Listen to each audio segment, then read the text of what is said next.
I remember the moment he rang the doorbell like a change in barometric pressure. Nothing visible, but something in the air shifted. My husband called out from the hallway, already halfway to the door. "He's early." I didn't ask who. I already knew. He had mentioned it 2 days prior, in passing over dinner.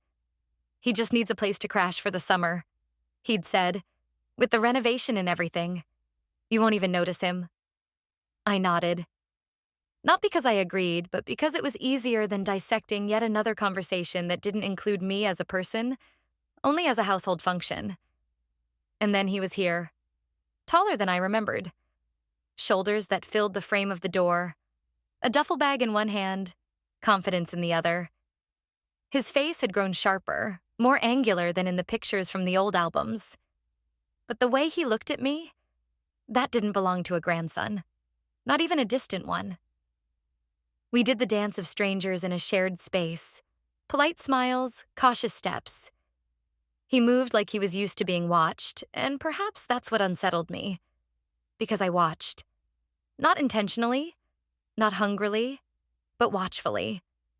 I noticed how he leaned one hand against the kitchen counter when he drank water. How he rolled the sleeves of his t-shirt when it was too hot. Slowly, deliberately.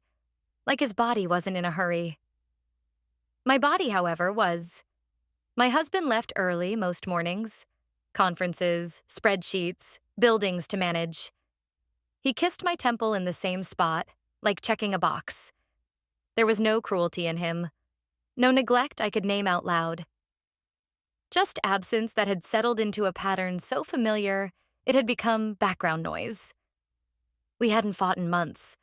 We also hadn't touched each other without a purpose. 3 days into his stay, I came down in my silk robe, half asleep, craving coffee. It was past midnight.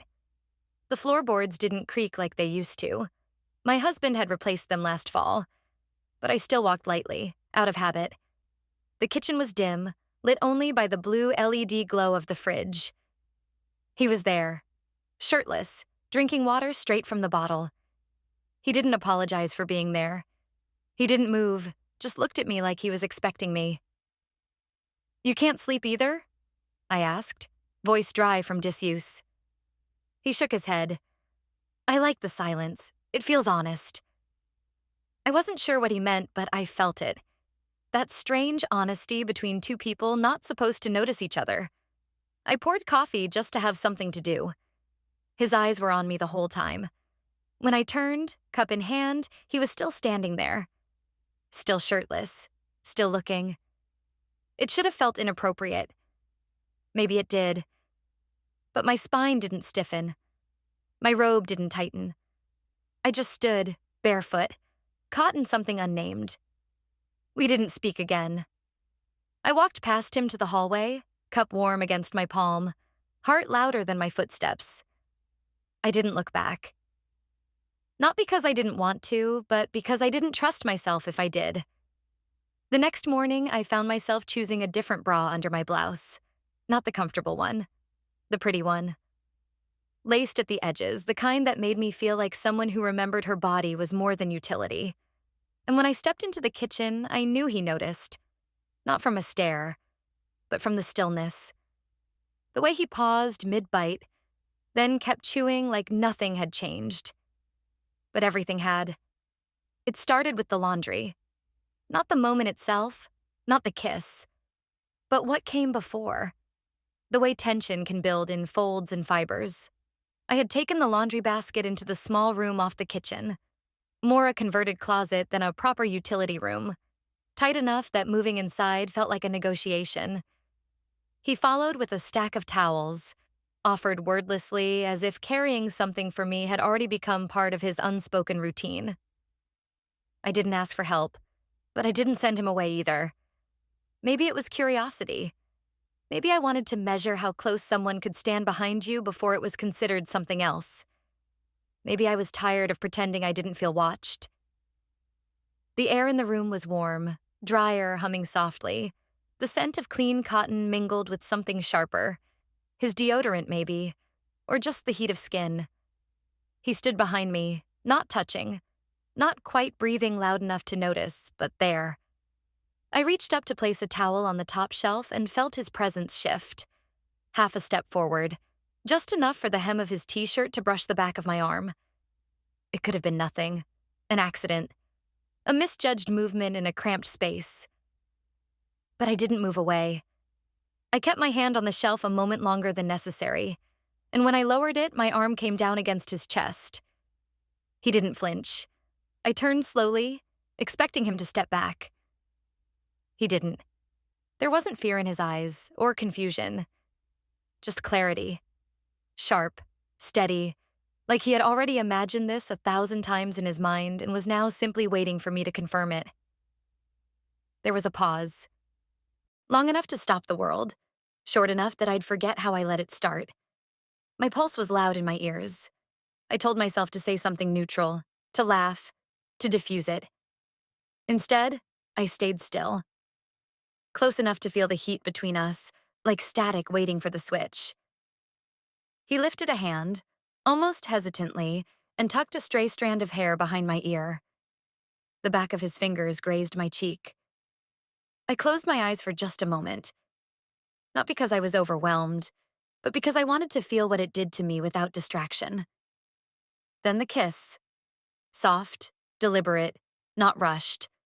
Like a question I had already answered. His mouth didn't demand. It invited. And my body, traitorous and honest, answered before I could think of reasons to stop. I don't remember how long it lasted. Seconds, minutes. But I remember the warmth blooming low in my abdomen, the way my fingertips trembled against the hem of his shirt, the way he didn't push for more. He pulled back just slightly, forehead against mine, breathing uneven. Neither of us spoke. We didn't need to. Words would have made it smaller somehow. When I finally stepped out of the laundry room, I didn't feel shame. Not yet. Just awareness. A humming beneath the skin. I walked to the mirror in the hallway and looked at myself. Same face. Same eyes. But there was a flush across my collarbone. A softness to my lips. Upstairs, I changed my bra again. Not out of necessity, but because the fabric no longer sat right against my skin. I chose the navy lace one, the one he hadn't seen. Yet. Then I layered a loose sweater over it, soft cashmere, just enough to feel like armor. At dinner, my husband asked about the broken faucet. The Vinook said he'd take a look in the morning. His voice was even, his face calm, but I saw the way his foot tapped once beneath the table. An echo of anticipation. I didn't speak much. I couldn't. My body was still remembering the laundry room, every angle of it. I went to bed early, not out of guilt, but because I didn't trust what my eyes might reveal if I stayed any longer. And behind my closed lids, long after the house fell quiet, I waited for something. I didn't know what. Maybe just the next moment when I could be near him again. The third morning after it happened, I found the photograph. I wasn't looking for anything in particular. Just a quiet task to fill the emptiness of the day. My husband had left early for the city again, briefcase in one hand, Bluetooth headset already clipped in place. He kissed my temple like always, offered a vague, "Don't wait up," and was gone before I'd even finished my coffee. The silence he left behind felt different now. Less empty. More charged. I decided to clean out the cabinet in the guest room. The one stacked with old files and photo boxes neither of us had touched since we moved into the house 3 years ago. It was busy work, a way to pretend I wasn't listening for footsteps in the hallway or the creak of the stair. The photo was inside a small manila envelope, tucked between a postcard from 1999 and a warranty for a vacuum we no longer owned. A Polaroid, slightly faded, the kind that smells faintly of dust and time. A woman, late 50s maybe, stood in a garden laughing, with her arms slung around a boy's shoulders. The boy was him, much younger, maybe 8 or 9. But it was the same smile, the same eyes that held stillness inside them. On the back, in rounded cursive, "So you never forget how women look at you." I stared at the inscription longer than I meant to. It didn't feel flirtatious. It felt maternal, but there was something else underneath it. An acknowledgement. A warning, maybe. I heard him before I saw him. Barefoot steps in the hallway. The lazy rhythm of someone who didn't know he was being summoned by memory. I tucked the photo under a stack of folders and stood up too quickly, hitting my shoulder against the edge of the open cabinet door. He appeared in the doorway, t-shirt loose, hair messy from sleep. "You okay?" I nodded, rubbing the spot. "Just a box. Wrong angle." His eyes dropped to my shoulder, then to my waist, lingering half a second too long before he looked away. He didn't step closer, didn't ask to help. He just stood there, watching. Later that day, I found myself dressing with intention. A navy blue knit dress, soft and form-fitting, no bra. It wasn't about seduction. Not directly. It was about sensation. About feeling fabric against bare skin. About knowing what was visible and what wasn't. About reclaiming something that had gone numb from routine. When I walked into the living room, he was on the couch, reading. One leg stretched out, one hand flipping a page. He didn't speak, but the air changed. The silence thickened. I moved to the bookshelf, pretending to search for something I didn't need. Every motion slow, deliberate. His eyes never left the page, but I could feel their echo on my back. We existed like that for hours. Two people performing normalcy in a room soaked with tension. I made tea. He made a call. I watched him from the window reflection as he stood outside later, talking quietly on his phone, his voice low and even. When he came back inside, he paused at the doorway as if debating whether to enter, then walked past without a word. But that night, I couldn't sleep. Not because of guilt, because of longing. I lay in bed beside a man who had been loyal, consistent, even kind in his own dry, structured way. But not once in the last 2 years had he noticed the way my fingers curled under the pillow, or the way I sometimes wore perfume to bed for no one but myself. He never lingered in the doorway just to look, never made me feel like my presence alone was enough to change the weight of a room. Down the hall, behind another door, there was someone who did. I didn't go to him. Not yet. But I stayed awake, watching the shadows on the ceiling, thinking of Polaroids and blue dresses in the exact moment someone's gaze stops being innocent. And for the first time in a very long while, I wanted to be seen again in that way. Not for what I was to others, but for what I still was, just beneath the surface. My husband left for a conference that Friday, 2 nights away. His suitcase was already by the door before I came downstairs, and his tone was all logistics. Timing, roads, phone charger. He kissed me, absently, and tapped the countertop with his knuckles like it was a form of affection. "You've got the whole house to yourself," he said with a quick smile. "Rest. Do nothing." He meant well. He always did. That was the problem. After he drove off, the silence settled in. Not the empty kind, but the kind that waits for something. I moved through the day in slow increments, folding towels that didn't need folding, rearranging mugs, wiping counters that were already clean. Outside, the wind carried the smell of cut grass and something floral from the neighbor's hedge. He was out in the backyard, working on the fence. Shirtless again, like the first night I saw him in the kitchen. This time, it felt deliberate. Sun on his shoulders, sweat beating lightly at the small of his back. He moved like someone unaware of being watched, except I didn't believe that anymore. I brought out a tray with water and slices of orange, pretending hospitality. He looked up as I approached, eyes hidden under the brim of a baseball cap. I didn't speak, just handed him the glass. "You're quiet today," he said, taking it. His fingers brushed mine, not by accident. "I have nothing useful to say," I answered. I almost added, "But I have things I want to feel," and bit it back. He drank, eyes still on me. I didn't move away. My robe that morning had been replaced with a linen sundress. Thin straps, no lining.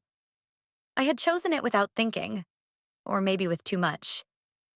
The tension between us wasn't a wave anymore. It was tide. slow, constant, pulling everything closer.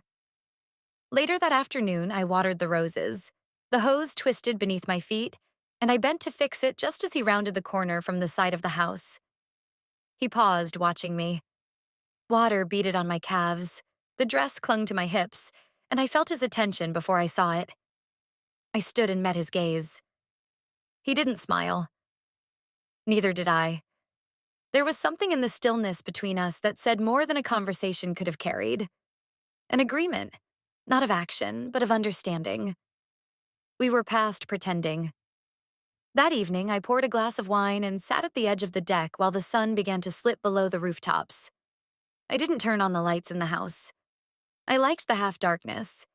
It made everything feel more private, more internal.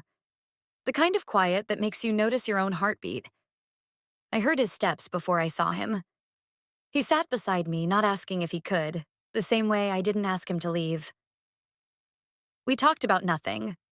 Birds, food, summer storms. But between every sentence was something unsaid. Something louder. I noticed the way he rested his forearms on his knees, how his fingers twitched when I laughed. The way he looked at my neck when I tilted my head to sip the wine.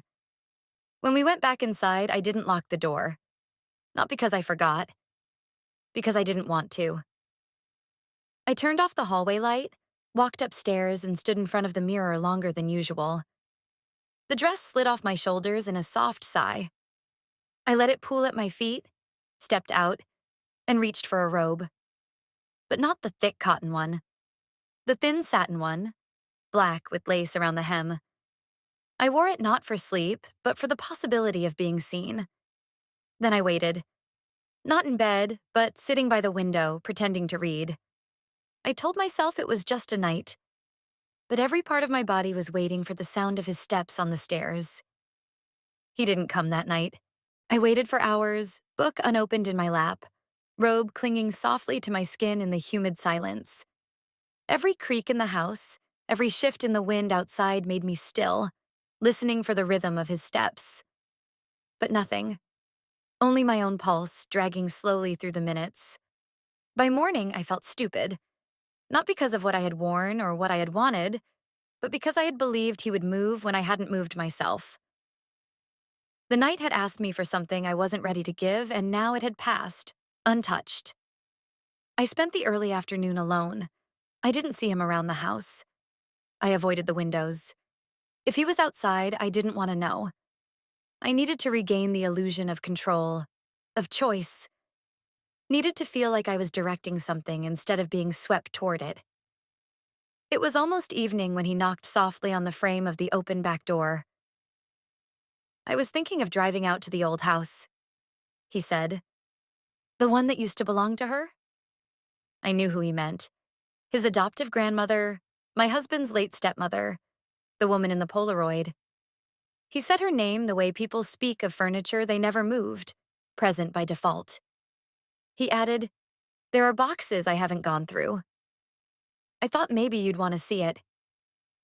The offer was strange, intimate, but also innocent in the way that masks aren't lies. They're just curated truths. I nodded. The drive was short and quiet.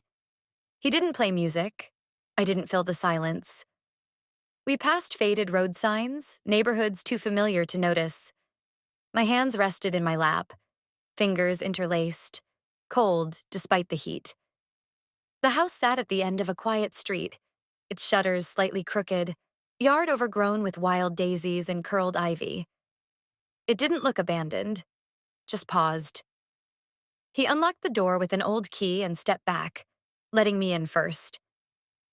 Inside, the air was stale and floral, like dried petals stored in old linen. The light through the dusty curtains was golden and heavy. It felt like walking into a photograph. We didn't say much.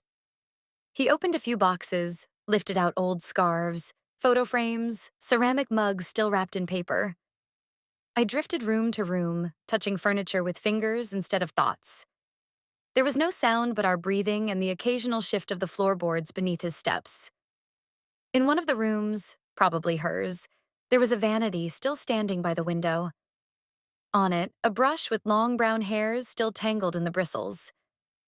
I sat on the edge of the bed without thinking. The coverlet was pale yellow, faintly scented with thyme and lavender. He came in without knocking. "She used to sit there for hours," he said quietly, brushing her hair, doing nothing else. Like that was enough. I didn't answer. I didn't need to. He stood in the doorway watching me. The sun behind him outlined his figure, casting his face in partial shadow. I noticed the way his hand flexed against the frame, his jaw tight. There was something held back in him, like a taut string near breaking. "I couldn't sleep last night," he said after a moment. "I wanted to come up. I did, but I wasn't sure what you wanted." I looked at him. Really looked. "I didn't know either," I said. And it was true. But now, here in this room with the weight of absence wrapped around us like dust, the answer was different. He walked toward me slowly, not hesitant, careful, as if he'd been here before, not in place but in sensation. He knelt beside the bed, resting one hand near mine, not touching, waiting. And then I leaned in. The kiss was slower than the first, not out of caution, but intention. There was no surprise now, no uncertainty, only choice. His hand moved to my cheek, then to the back of my neck. My fingers slid into his hair. I felt the heat rise through me, not sudden, but tidal. My body knew this moment, had rehearsed it in silence. When we pulled away, neither of us said a word. His breath was warm against my collarbone. I closed my eyes, letting the quiet stretch between us like a second skin. It wasn't impulsive. It wasn't forbidden. It was a release. We didn't stay long after that. He locked the house behind us. The car ride back was silent again, but not empty. My skin still carried his touch, like a fingerprint left on glass. That night, I didn't wear a robe to bed. I wore the lace camisole I hadn't touched in years. No one saw it but me. But that was enough to feel everything again. By the time my husband returned the next morning, I was already dressed and in the kitchen, slicing fruit I didn't want to eat. The windows were open, the air heavy with the scent of the neighbor's magnolia and the dull hum of sprinklers. It was the kind of domestic scene he appreciated. Stillness without confrontation. His suitcase rolled in behind him with a soft clatter. He greeted me with the usual tired smile and a peck on the cheek. Flight was fine, just delayed a little. I nodded, gesturing toward the counter. I made coffee. He poured himself a mug without a word and took his usual seat by the window. The silence between us was functional, well-practiced. If anything had changed in the air, he didn't notice, or he didn't want to. He never had the kind of attention that lingered, not unless it involved financial reports or household repairs. We talked briefly about the conference, about the traffic. He mentioned a new client, then paused mid-sentence to check his email. I watched him for a moment, the way his fingers moved on the screen, the way his body seemed more connected to the device than to the space we shared. At some point, he looked up and asked, "Want to go to the lake next weekend?" Just the two of us. It's been a while. I nodded too quickly. Not because I was excited, but because I didn't trust my voice to say anything else. The idea of being alone with him now, away from the walls that had soaked up my guilt and tension, felt unbearable. But I smiled. Of course I smiled. That evening, he tried to touch me. He came out of the shower with his usual towel around his waist and stood beside the bed, rubbing lotion onto his arms like it was part of his checklist. I was already beneath the covers, pretending to read. He slid in next to me, laid a hand on my hip through the blanket, and kissed my shoulder. It wasn't passionless. It was procedural. The same way someone remembers to turn off the lights before leaving the house. I didn't pull away, but my body remained still, hollow. He kissed me again, more firmly this time, then ran his hand along my thigh. I closed my eyes and waited to feel something. And I did. Just not what I expected. Revulsion? Not that. Just emptiness. As if my body had been detached, left in another room, as if what once connected us had dried out slowly, over years of neglect and half-effort affection. And I had only just now realized the extent of the drought. When it was over, brief and muted, he kissed my forehead and turned onto his side, already drifting into sleep. I stared at the ceiling for a long time, the sheets still warm, the silence loud. What unsettled me most wasn't how detached I'd felt during it. It was the way I had become skilled at making it seem otherwise. I turned onto my side and looked at the shadowed curve of his back. There was no hatred there, no betrayal, only absence. And the echo of something that used to be tender and now resembled habit dressed as care. Later that night, in the darkness of the bathroom, I caught my reflection in the mirror. Hair disheveled, skin flushed, but not from intimacy. From dissonance. I opened the drawer where I kept the old perfume, the one he used to compliment before forgetting it existed. I held the bottle for a while. Then I put it down. I didn't need scent to feel seen. In the morning, the house stirred early. My husband left for a meeting, kissed my cheek again, and reminded me to water the front garden. As if that was my role now, to keep things blooming on the outside. I watched him drive off and stood at the window long after the car disappeared from view. The sun caught the edge of the frame, casting soft light on the floor. Downstairs, a drawer opened. A familiar sound. He was still here. Somewhere in the house, he was moving. Quiet, but not invisible. And I realized then that my body had started responding to sound again. Not to duty, but to desire. The question was no longer whether it would happen again. The question was how soon. 2 days later, my husband suggested a weekend trip. Nothing elaborate, just a short drive to a lake resort he'd read about in some retirement brochure. Change of scenery might do us good, he said, reaching for my hand across the breakfast table, his fingers curling loosely around mine. And he could come too. Make it a family thing. The word family caught in my throat like dry bread. I nodded, slowly, as if the decision belonged to someone else. I felt the temperature in the room shift the moment he said it. Not from heat. There was no heat left between us, but from something more precise, like pressure. A quiet awareness that this wasn't just a getaway. It was a test neither of us had agreed to out loud.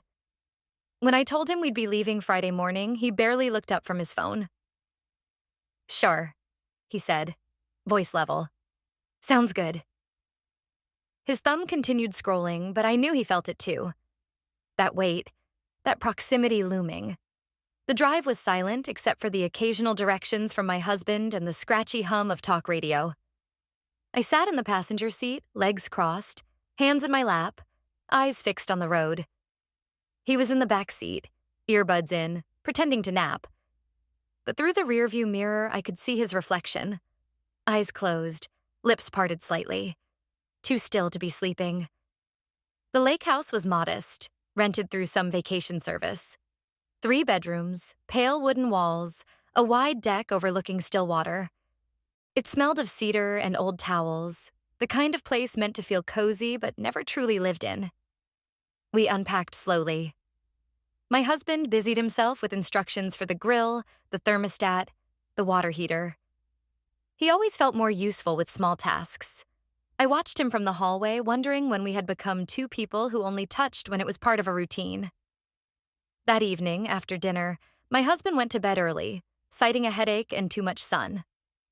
The air had turned cool. I went out to the deck with a cardigan wrapped tight and a glass of wine I hadn't planned to drink. He was already there. Sitting in the dark, feet up on the railing, a sweatshirt pulled over his knees. He didn't look at me as I stepped out, just shifted slightly, making room on the bench beside him. I sat, careful not to let our arms brush. We stared at the water. It didn't move. Like it, we were both still. But not calm. I kept thinking about that house, he said quietly. The way you sat on the bed. Like you belonged there more than anyone ever had. I didn't answer. My hand tightened around the stem of the glass. I didn't touch you again after that because I wasn't sure you wanted me to. You were wrong, I said. The words came out before I could filter them, smooth them into something less vulnerable. He turned to me then, slowly. His face was shadowed, but his eyes caught the light from the window behind us. Focused. Still. I didn't want to guess anymore, he said. I needed to know. You know now. He reached across the bench, slowly, and touched my hand. Just that. No movement, no urgency. But my fingers opened under his like they remembered something my mind had tried to suppress. Inside, the house was dark. Only the bathroom light glowed faintly under the door of the master bedroom. My husband was asleep. Or pretending to be. I stood. He followed. We didn't speak. The hallway was narrow. Our hands brushed once on the way to the kitchen. Once was enough. The brush lingered like the scent of my perfume after hours. Later, when I lay alone in the guest room bed, I could still feel his breath on my wrist. Not from a kiss. From a moment near the sink, when we reached for the same glass and the space between us was so small, it might have broken if either of us had said a single word. He didn't say it. I didn't either. But something between us shifted again that night. Not through action, but through restraint. It was no longer a question of desire. That had already passed. This was something slower, more dangerous. It was inevitability. The morning after the lake, I awoke before anyone else. The guest bed was narrow, the sheets stiff with hotel starch, the pillow still carrying the scent of unfamiliar detergent. I lay still for several minutes, eyes on the ceiling fan, listening for the soft creaks of floorboards or a toilet flush. Nothing. Only the hum of stillness, that peculiar quiet that belongs to borrowed spaces. My skin still remembered the nearness of his body the night before. Not through touch, but through everything we'd refused to do. Downstairs, the coffee pot sputtered loudly as I brewed a pot. I didn't want the coffee. I just needed the noise. Something domestic. Something grounding. My hands moved on autopilot, opening cabinets, pouring into mismatched mugs, stirring with wooden spoons that still smelled faintly of smoke. He came down first, not dressed yet. Bare feet, a hoodie, eyes half-lidded from sleep. His expression was unreadable. It always was. Just enough ambiguity to make me unsure whether I'd imagined everything. He leaned against the counter, looked at me for a moment longer than necessary, then said nothing as he poured himself a cup and left the room. The silence he left behind wasn't uncomfortable. It was heavier than that. Like the echo of a door that never fully closes. My husband appeared next, already dressed. Face slightly pink from shaving, cologne faint and over-applied, as if he were trying to remind me of some earlier version of himself. He kissed my cheek, a habit, and sat at the table with his phone beside his plate. His presence was full of effort, though he likely believed it passed for casual. We should talk, he said after a few moments. Just us.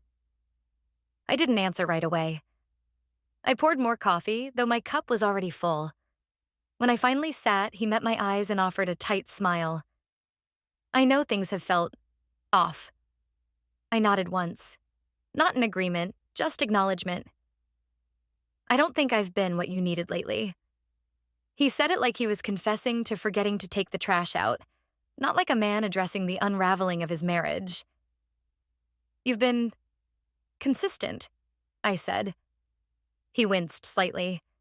That's not exactly a compliment. It's not an insult either. He looked down, tapping his index finger against the table edge. Do you still want this? He asked. It was the first real question he'd asked me in months, but not the right one. I don't know what this is anymore, I said quietly. And I don't think you do either. He didn't argue. That was worse than anything he could have said. We left the lake house mid-afternoon. The drive home was mostly silent, except for the sound of tires against asphalt and the occasional chime of his phone. I sat in the passenger seat again, staring straight ahead, watching road signs pass like seconds. He dozed off in the back, head resting against the window, mouth parted just slightly. My husband didn't glance once into the mirror. That night, he made a fire in the backyard pit. He was trying.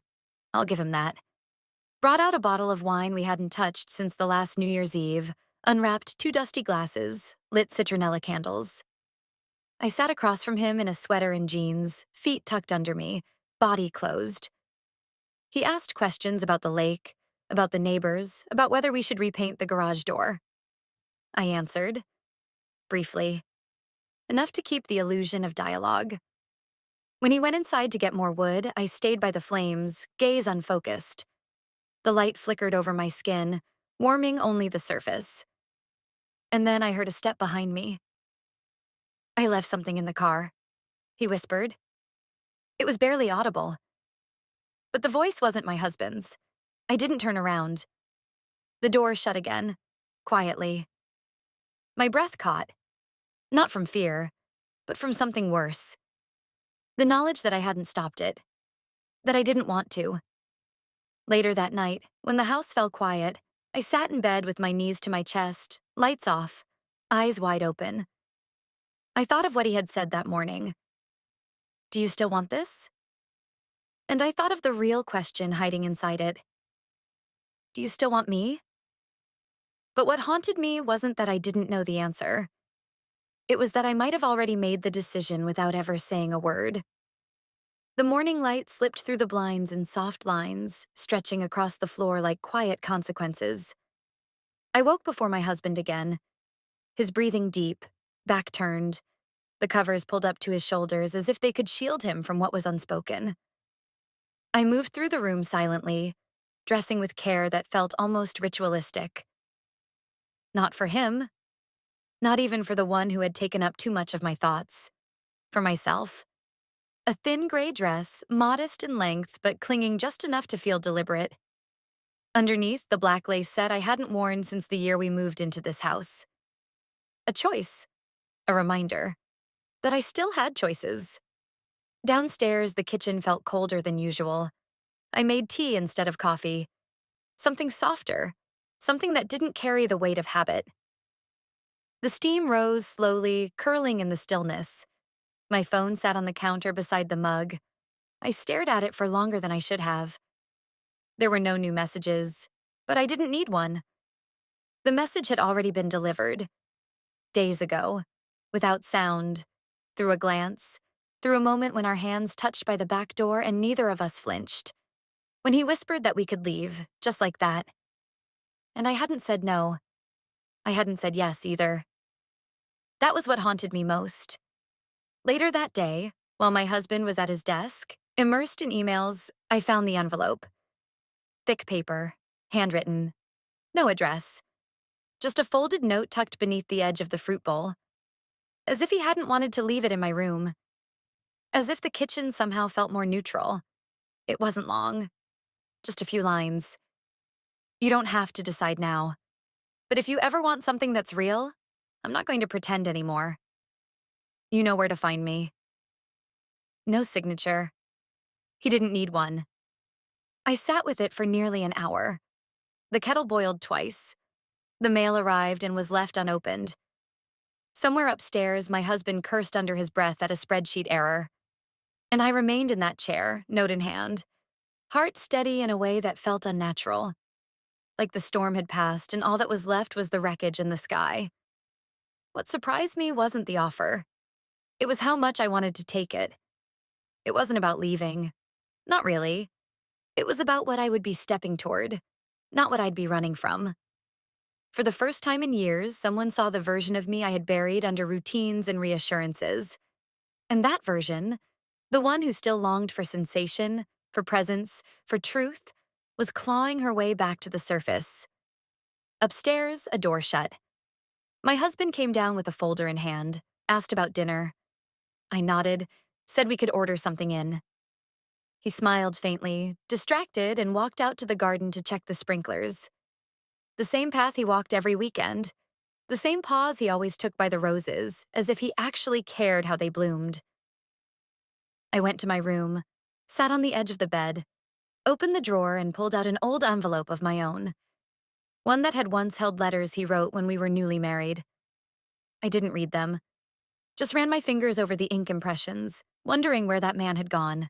Then I picked up my phone. Not to call anyone, just to stare at the contact list. His name was there. Still saved without a label.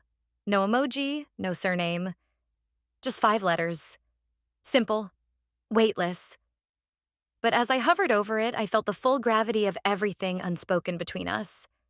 And in that moment, I realized the truth. This story had never been about betrayal. It had always been about awakening. About the quiet erosion of a woman who had been too patient, too polite, too loyal to a version of love that no longer fit. I didn't press call. Not yet. But my thumb lingered over the screen like it had already decided. Because sometimes the loudest answer isn't a word. It's the silence before one.